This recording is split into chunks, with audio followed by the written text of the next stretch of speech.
Lights go up, the crowd's in a buzz. Hawk talk, start from mighty thud. Voices sharp like a razor blade. Breaking news like a wild cascade. Tune in now, it's time to soar. Hawk talk brings us what you're here for. Bold predictions, call it how we see. We're the voice that sets you free.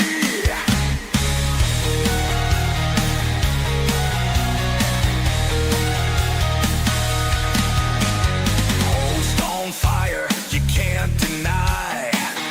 Hot take sharp with no alibi. Game analysis deep as night. Get ready for an epic ride. Tune in now, it's time to soar. Hawk talk brings us what you're here for. Bold predictions, call it how we see. We're the voice that sets you free. We call the plays before they happen. Feel the rush as the crowd is clapping. Stand tall with your team above. Hawk talk anthem, feel the love.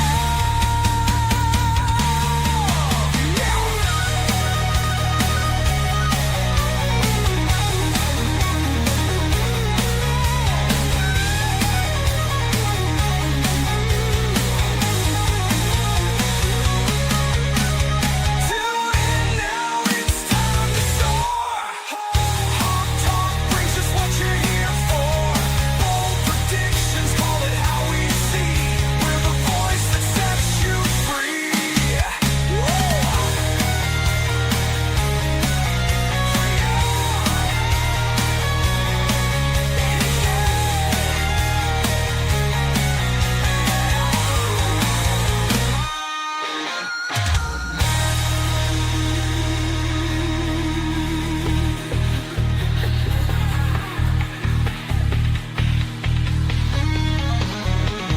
Tune in now, it's time to soar. Hawk talk brings us what you're here for. Bold predictions, call it how we see. We're the voice that sets you free. We're the free. Set you free. We're the voice that sets you free.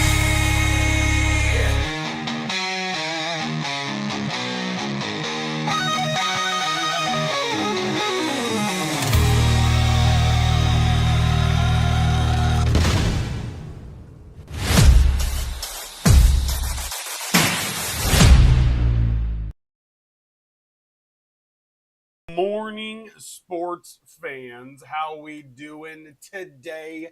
It is Thursday, the last Thursday before Thanksgiving, and honestly, I am pumped. We have got rivalry week that's going to be coming up next week. We got a lot of different things that I want to go over today. Really excited. Really excited. College football next week. Probably only going to be live. Yeah, I'm probably just going to take the holiday off. Probably we'll do Wednesday, Thursday off, and then Friday I'll probably record or do a short about my picks for the weekend. So next week will only be Monday and Tuesday where we'll be live, and we'll all have a happy Thanksgiving. So we're going to do some previews. We're going to get into some previews about basically the games next week in college football. I wanted to do them this week because I really want to dive in, because we're going to have plenty to talk about Monday and Tuesday from this week. So I want to dive into what next week, how it could all play out. I only got home from work 20 minutes ago. So we're going to run a little bit past 10 o'clock today. But the reality is that next week's games could really mess stuff up. And there are some games this week that are going to have an impact on next week. And I'm excited about it. I really am excited about it. I've already got week 12. I got week 13. Can't do the Hawks locks for next week yet. We'll do that on Tuesday. The odds will be a little bit early to do it right now. But,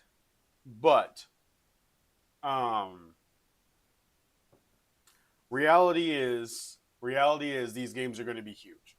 So let's jump into this. I want to start with everything else like I did yesterday. Let's start with everything else and then come back to football. So I want to open with this. Last night, the Indiana Pacers finally won a basketball game. Finally.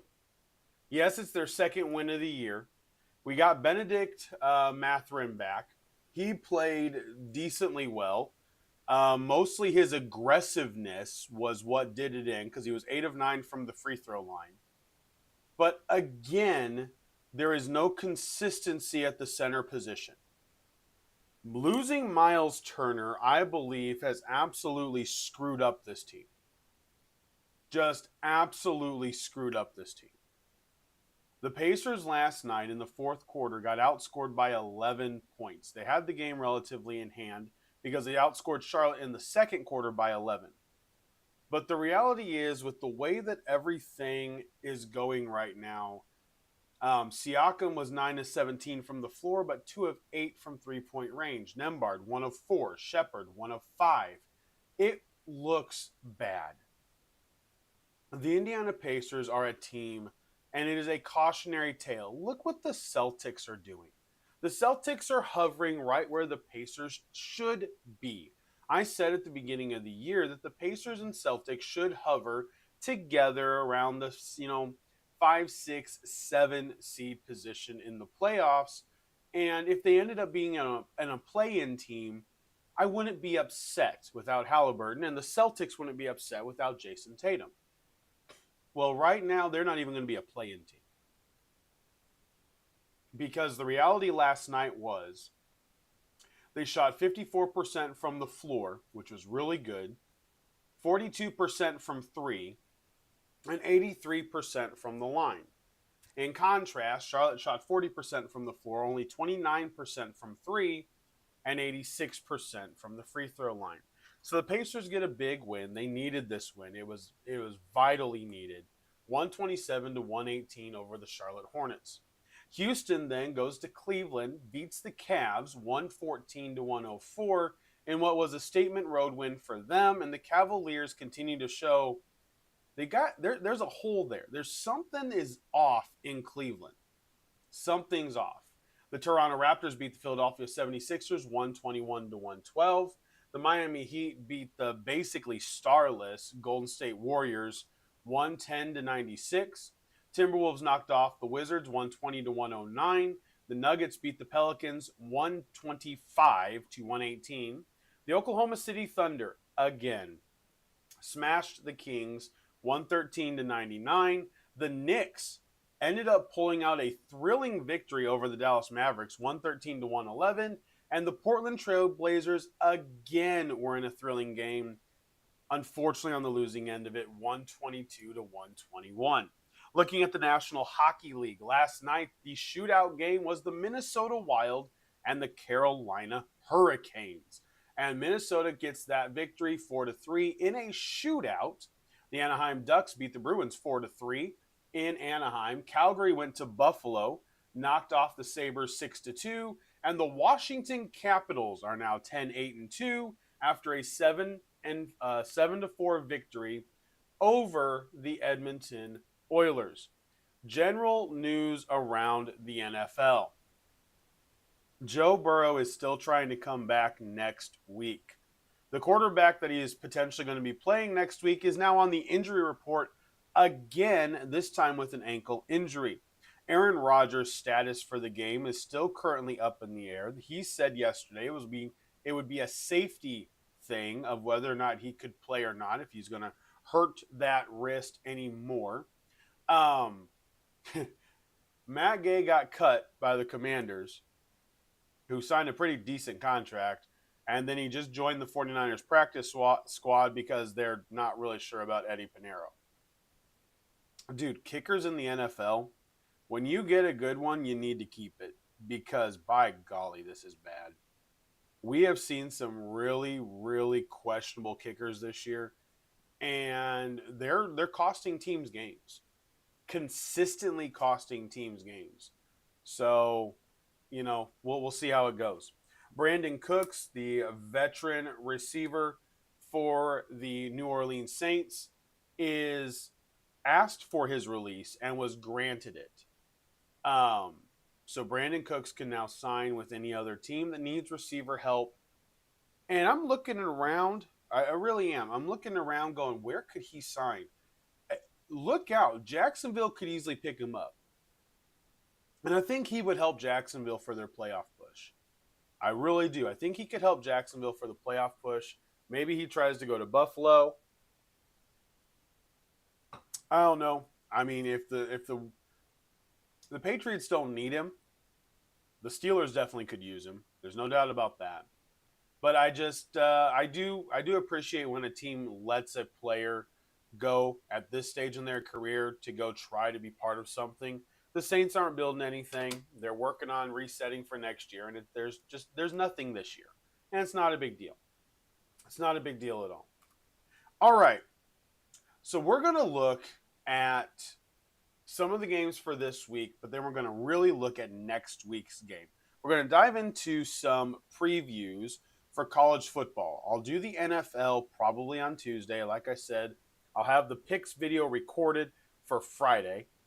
And we're going to kind of go over this. This week doesn't have a lot. The SEC teams all scheduled their easy game this week. So Samford is playing Texas A&M. Charlotte is playing Georgia. You have then, where'd it go? Hold on. There's more. There we go. So you've got one SEC game that really matters. You've got Missouri against Oklahoma. That's your main game. You have Eastern Illinois at Alabama. You've got Mercer at Auburn. And then you do have a couple other games. You got South Carolina hosting Coastal Carolina, LSU hosting Western Kentucky. And the interconference ones are Kentucky at Vanderbilt, Tennessee at Florida, which we're going to talk about, and Arkansas at Texas. So there's not a lot going on this week. There really isn't. I want to talk about the main games. Missouri is ranked. I don't know. I mean, they're by the skin of their teeth ranked. Oklahoma's the better team. They're 7.5-point favorites. I believe their defense is way too much for Missouri. I love Hardy. Ahmed Hardy is amazing. Absolutely outstanding. Has 15 rushing touchdowns on the year. But I believe Oklahoma is going to be way too tough. I don't think that's a question whatsoever. So that top 25 matchup, I don't see really going anywhere. I got Oklahoma winning that game. The next top 25 matchup, though, is a very big game. And people have slept on USC. I included have slept on USC. USC is 8-2, but they are 6-1 in the Big Ten. Oregon, with the loss to Indiana, is 9-1, but they are also only 6-1 in the Big Ten. Which therefore means that the USC-Oregon game at 3:30 on Saturday on CBS is actually a huge game. I need to give USC credit for how they beat Iowa last week. Rain, muddy, it was an Iowa football game again, and you could tell Lincoln Riley understood how important that game was. I have never seen him that excited after a game. He knew if he lost that game, the narrative was going to be painted almost in absolute permanent marker. He's not tough enough. The coach isn't tough enough to be able to win in the Big Ten. You can't beat Iowa. You barely beat Michigan, but this is the worst Michigan's going to be. You couldn't beat a physical Illinois team. And now you're going up against Oregon. That win last week was very big for USC and Lincoln Riley. Do I think they're going to beat Oregon? Absolutely not. Oregon can run down their throats. They have 3 different running backs that are outstanding running backs. They don't need any receivers against USC. And USC is going up against a team that is currently the top 5 in pass defense in the country. Why? Because they have 2 first-round picks on their defensive line. So because of that, yeah, I believe Oregon's going to win. No doubt about it. But this game can show us a lot about USC. And if by chance USC beats Oregon, pandemonium could ensue in the Big Ten if Michigan were to knock off Ohio State again next week. Now, do I think that's going to happen? I'm done predicting Michigan-Ohio State. I am done predicting Michigan-Ohio State. I don't want to bet it. I don't want to guess it. I don't want to do anything with that game. That game is it's just so wild. That rivalry is absolutely fantastic. I believe it's the number 1 rivalry in college football. Alabama-Georgia is great, but the Michigan-Ohio State being the last game of the season just matters more. It really does. And it's a testament to how storied those programs are. Big noon kickoff will be there. It's going to be the game of the week, and it should be. The problem is next week you've got a lot of games. They're going to be big-time matchups. There are, let's see, I thought there was one more. No, Pittsburgh dropped out of the top 25, so there are no other top 25 matchups this week. There's teams that are just outside the top 25 like Pittsburgh and Cincinnati. Cincinnati hosts BYU. That's a big game because if BYU loses, that the Big 12 ends up being an absolute wild mess. And then if Colorado could beat Arizona State at home, then it becomes even more wild. So there is plenty of games that have intrigue. Pittsburgh and Georgia Tech. Pittsburgh's really good against the run. I know it didn't look like it against Notre Dame, but Pittsburgh's really good against the run. Can Georgia Tech win another game? They're 9-1 right now, 6-1 in the ACC.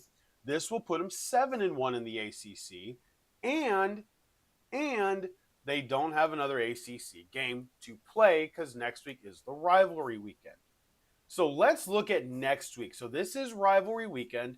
This is Thanksgiving weekend, my favorite weekend in football. This is my favorite weekend because I get meaningful games and everybody's best comes out on rivalry weekend. Upsets happen. We all remember Auburn and Alabama. Last year, Georgia Tech took Georgia to the brink. Absolute brink. It was awesome. Okay? This year, I want to throw this out there. This year, here is what we have. So this is next week. On Friday, I will be happy. Why? Because I have Ole Miss at Mississippi State. Mississippi State is not a great football team. They are on bye this week, though. So I like the fact that Mississippi State gets a bye week. The weather is too far out to be able to predict. It says it's supposed to be sunny and 55 right now. If it is, that is going to be one heck of a game. And Mississippi State has had 4 close losses in the SEC, whether end of regulation or overtime. Because of that, you cannot sleep on Mississippi State. I do not know what the spread is yet. Those will come out next week. Another game is Georgia, and where are they? They are in Atlanta. It's a neutral site game. They're at Mercedes-Benz Stadium. I wish it was at Georgia Tech. I really, really do. Because I think in Georgia Tech, this game is played differently. The funny thing about both of these teams, potentially next week, both of them could be 10-1. Georgia Tech, I believe right now, has the inside track on the ACC championship game. They currently have a very good shot of getting in to the college football playoff. If they were to beat Georgia, it would almost guarantee them getting into the college football playoff. I was looking at a lot of the different conferences the other day, And here is currently how everything is stacking up. So you have the Georgia Tech Yellow Jackets playing the Pittsburgh Panthers this week. The Pittsburgh Panthers are 5-1 in the conference. The Jackets are 6-1. If the Panthers were to beat them, though, the Yellow Jackets would drop, and next week's games would get really, really interesting.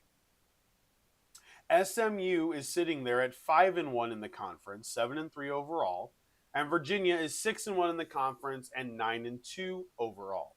Virginia is ranked number 19 in the country. So with that being said, next week's games have a lot of top 25 matchups. Texas A&M goes to Texas. That game is absolutely huge. I don't know what the spread's going to be, but Texas is a proud school. Texas A&M is going to be ready, but it's on the road. You can't predict this. Just like Mississippi State and Mississippi, you can't predict this. And this is all on Friday. IU plays at Purdue. I'm not really worried. I got to be honest. I'm not really worried. Friday night, off of a bye week for Indiana, they'll be healthier. They'll run the ball. It'll be cold. They'll run the ball, and I don't really see any issues there. And then for the late game, you've got Arizona at Arizona State. Absolutely love it.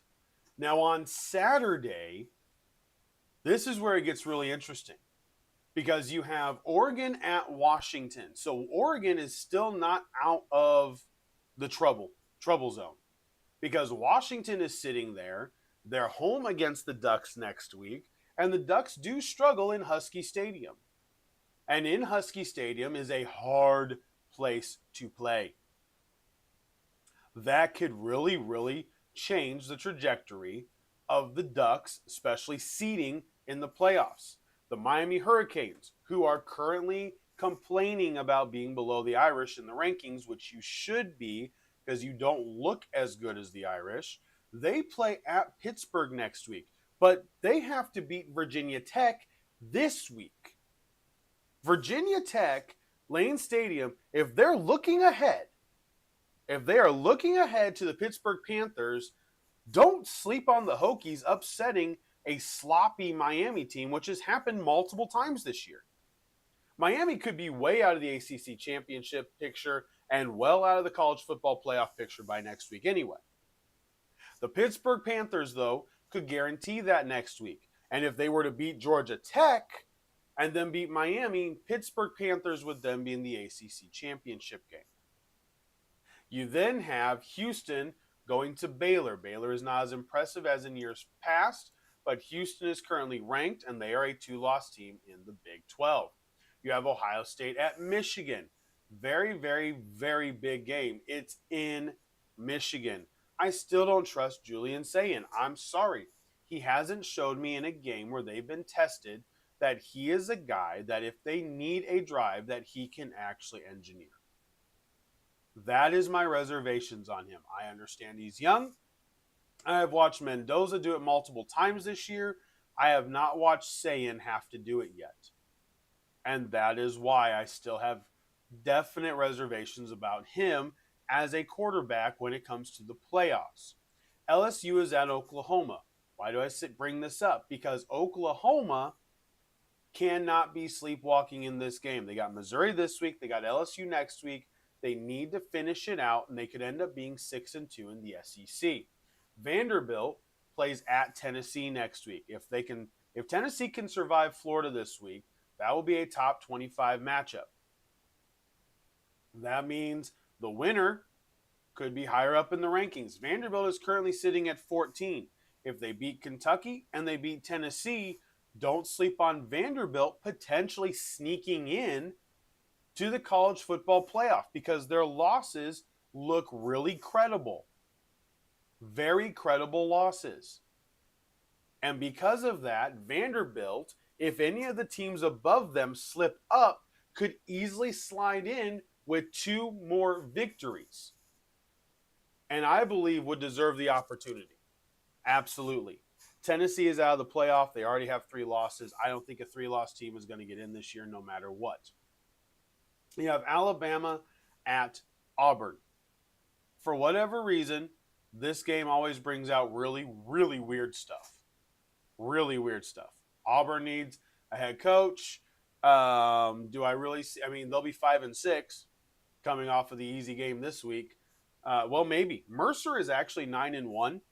I may pick Mercer just for the fun of it, just for kicks and giggles, because if they won, it'd be hilarious. But you got Alabama at Auburn, and then Notre Dame goes and plays Stanford. Now, do I think Stanford really has a shot? No, I don't. But it's Notre Dame going to California again to play Stanford. And no, outside of the first two games in the Navy game, Notre Dame hasn't played a ton besides Pittsburgh, Navy, A&M, and Miami. So 4 of their games have been against, 2 of them have been against top 15 opponents at this stage. Pittsburgh was top 25 last week. And obviously Navy, don't sleep on Navy, because Navy can still win their conference. They're 8-2. Don't sleep on Navy. Navy plays at Memphis next week and then plays Army. They just beat South Florida. Their wins don't look as impressive. But the American Championship absolutely could end up being in Navy's favor. They have not played Tulane. That is the team that is currently potentially going to play them if Tulane wins out. Navy plays at Memphis next week. That game is going to be huge. That'll be on ESPN, actually on Thanksgiving. That will be Thanksgiving Day on ESPN, 7:30 at night. So Navy could end up winning the American, or at least they're going to be playing for the championship. Then you look at the ACC, which we kind of already did. The Big 12, let's walk through this. The Big 12, the Texas Tech Red Raiders. They are currently 10-1. They're 7-1 in the conference. They win their last game. They will be set up to go to the Big 12 championship game. If BYU stumbles to Cincinnati, the game between BYU and Utah will then be very vital, because BYU wins the head-to-head there, but I'm not sure how the Big 12 does it. But BYU really does need to beat Cincinnati so they don't leave it to chance next week. Utah is 8-2. They need a little bit of help to be able to make the Big 12 championship game. The worst team in the Big 12 is the Oklahoma State Cowboys. They fired Mike Gundy. It's been a horrible season. They have allowed 363 points this year. They have only scored 143. 220-point difference. 220-point difference. Oklahoma State is bad. They're going to get a new coach in the offseason. I can't wait to see who it is. Colorado is 3-7. The UCF Knights are 4-6. But you've got everybody else above. So West Virginia is 4-7. But everybody else 5-5, 5-5, or above. The Big 12 is ultra competitive. Ultra competitive. Do not sleep on Kansas being able to make life hard. Just don't sleep on teams right now. Don't do it. In the Big 10, USC and Oregon, that game matters a lot. Michigan cannot win the Big 10. Michigan has a path to win the Big 10, but they need a lot of help, and they got to beat Ohio State. But they need a lot of help to do it, because they got to have Oregon beat USC, and then Oregon lose to Washington, and them beat Ohio State. They need a lot of dominoes to fall. And the Big Ten looks pretty much like it's going to be IU and Ohio State in the championship game. The Mountain West Conference, the Boise State Broncos have really let everybody down this year. Boise State is 6-4. But one of my ultra favorite teams from my childhood, the San Diego State Aztecs. This is a team that was on all the time when I was a kid. The 10:30 game was always San Diego State versus whoever. It was the old Mountain West. So I got to watch the San Diego State Aztecs, not necessarily because my mom knew I was up, but nonetheless, don't tell her. I did. So I watched the San Diego State Aztecs. Love their field, love their colors. It's all about the uniforms with them. I really could care less about San Diego State. I just like the colors. I like the uniforms, and I have watched them a decent portion of my life. But they look like they're going to end up winning the Mountain West Conference. Then you get to the SEC. Here we go. The SEC, the conference that puts out a bunch of propaganda claiming it is the best conference in the country. And I'm looking at it, and the reality is no. No. Offensively, you have some brilliant play callers in the SEC, but there are better all around coaches in the Big Ten. And I say that for one reason. Kirk Ferentz is neither offense nor defense. He's just a gosh darn good coach.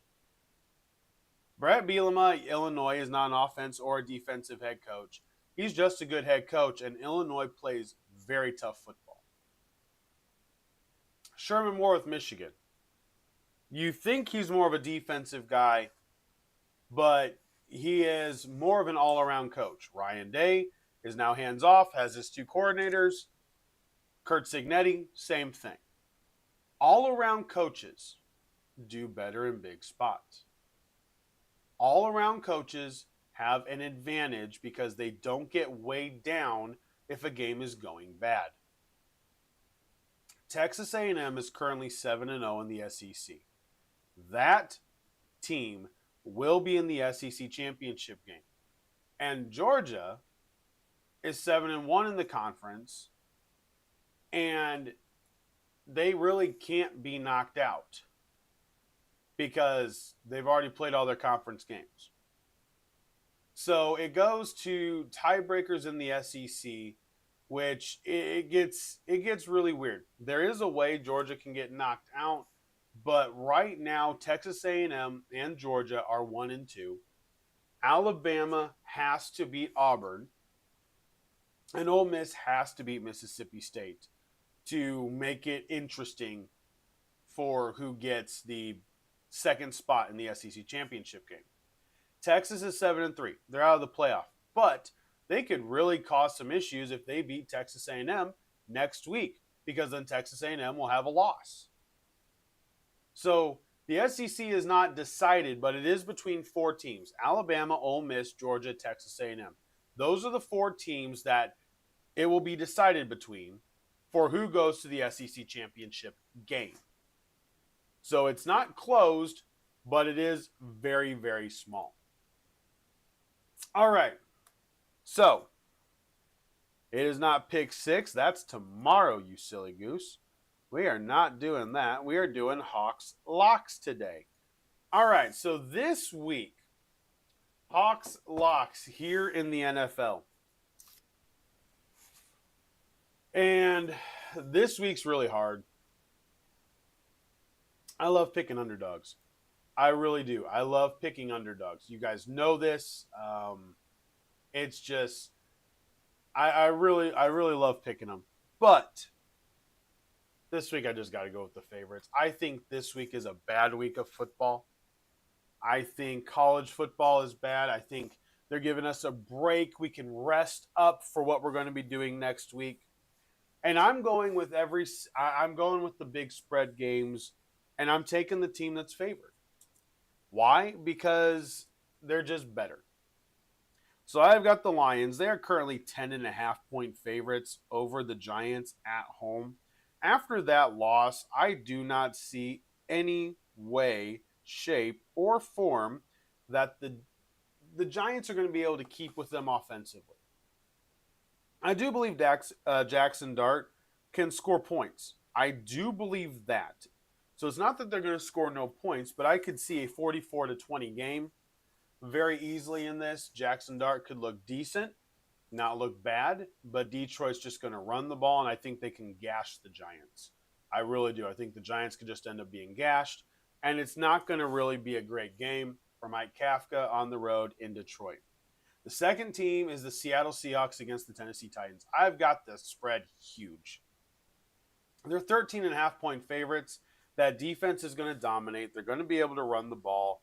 Cam Ward's going to be under duress all day. The defense could end up having, I don't know, 10 sacks. Like, I'd play Seattle in every fantasy league if I could. It's going to be really ugly. It's just going to be ugly. I don't see a way where it doesn't go bad. And then another team I'm going with, and it's another big one. I am going with the 7-point favorite, New England Patriots, over the Cincinnati Bengals. Why? Really simple. They had a mini bye week. They got a little bit rested up. And the Bengals don't have Jamar Chase. And I don't see a way in the world where the Bengals team without Jamar Chase, because T. Higgins is not Chase at all. I don't see a way in the world where Christian Gonzalez lets T. Higgins get off the rope. He's going to have him tracked, and I think Flacco throws 2 or 3 picks, and New England just dominates the game. They get their running back back. It should be a beautiful day in Cincinnati, and I think the Patriots just kind of play chilled football as they get ready and they move forward heading into the next week, which is the week before their bye. Their bye week is week 14. So I think that's kind of what we're going to see this week. So I've got the Lions covering the 10.5, Seahawks covering the 13.5, and the Patriots covering the 7. I think it's a blowout week. I don't think there's a ton of great games on tap. We'll see. I could easily be wrong. There's no doubt about that. I could easily be wrong. I just see this week as kind of a bum week. I mean, you got the Ravens and Jets, the Raiders and Browns, which I would normally pick the Browns. If Dylan Gabriel was starting, I'd pick Cleveland all day long. But I think this is a blessing for Cleveland because now they're going to lose this game against the Raiders and keep their draft spot lower because I have zero faith in Shedeur Sanders whatsoever. I think the Raiders will just eat him alive. After that game against the Cowboys, the Browns' offense with Shedeur is not Dak Prescott with the Cowboys. Not even close. So, I mean, I think the Raiders are probably going to win. They're actually one of my picks because there's so few that have small spreads this week. It's one of my picks for tomorrow. I'm going with the Raiders at home. I think the Browns' defense will pressure Geno. I think Garrett will have probably 4 or 5 more sacks. But the Browns' offense stinks. And Shedeur is not going to make it any better. And the Raiders' defense is going to be pissed off from Monday Night Football. And really, that's it, because they even have the Rams as 7-point favorites over the Buccaneers because they don't believe the Bucs have the offensive ability. They got the Panthers as 7-point underdogs to the 49ers on Monday Night Football. So I just think this week could end up being a really bad week. I don't like it. It drives me nuts, but I think it could end up just being kind of a blowout week. And if you have players in fantasy on the teams that blow teams out, it could be a good week for you. If you have players on the other side, it could be a really bad week. It could be a really bad week. All right, Hawks Locks for this week in college football. So this is really weird.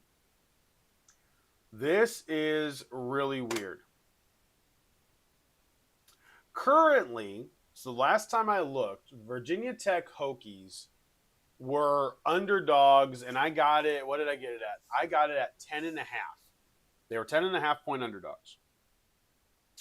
So I am going to go, because it's in Lane Stadium and because I think they may be looking at next week's game against the Panthers and they're kind of unhappy about the college football rankings, I've got Virginia Tech being closer than 10.5 to Miami. I really do. I've got Virginia Tech closer than 10.5 to Miami. And then there is another game that I want to throw out here right now. The Michigan at Maryland game. And I think this is going to be the game that decides whether or not Michigan can beat Ohio State next week. Maryland is 13.5-point underdogs. I don't know why. I really don't. I don't know why. They played a really close game against Northwestern, won by 2. Maryland has played a lot of teams tough. They do have a quarterback that does have turnover issues, but Michigan only has Underwood. They got a decent running game, and I think Maryland can easily make some plays, and I think Maryland could easily be closer than 13.5. Does Michigan win? Probably. I'm not going to say they don't, but By 13.5, I don't see that being the case. There's something about it. I don't see the 13.5 being the case. All right. And then the last game we're going to do, Syracuse is against Notre Dame. Notre Dame has played a lot of weeks in a row. I do want to point that out. You can tell they're kind of getting tired. They still got that game against Stanford next week.